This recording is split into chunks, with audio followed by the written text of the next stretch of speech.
രാത്രിയിലുള്ള 2 റക്അത്ത് തഹജ്ജുദ് നമസ്കാരം, പാതിരാത്രി സമയത്ത് ഒരല്പം ഉറങ്ങിയതിനു ശേഷം സുബഹിക്ക് മുമ്പായിട്ട് 2 റക്അത്ത് നിസ്കരിക്കണേ. ശ്രേഷ്ഠതയാണ്, ശ്രേഷ്ഠതയാണ്. അസാ അയ്യബഅസക റബ്ബുക മഖാമൻ മഹ്മൂദാ. സ്തുതിക്കപ്പെട്ട സ്ഥാനം അല്ലാഹു നിനക്ക് നൽകുന്നതാണ്, നൽകുന്നതാണ്. ദുനിയാവിൽ മാത്രമല്ല സഹോദര, ആഖിറത്തിലും സ്തുതിക്കപ്പെട്ട സ്ഥാനമാണ്, സ്ഥാനമാണ്.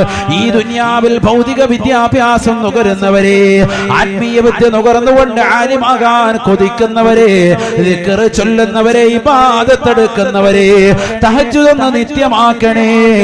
ഏത് മേഖലയാണെങ്കിലും അതിന്റെ അങ്ങേ തലക്കൽ അല്ലാഹു എത്തിക്കുമേ എന്ന് വിശുദ്ധ ഖുർആൻ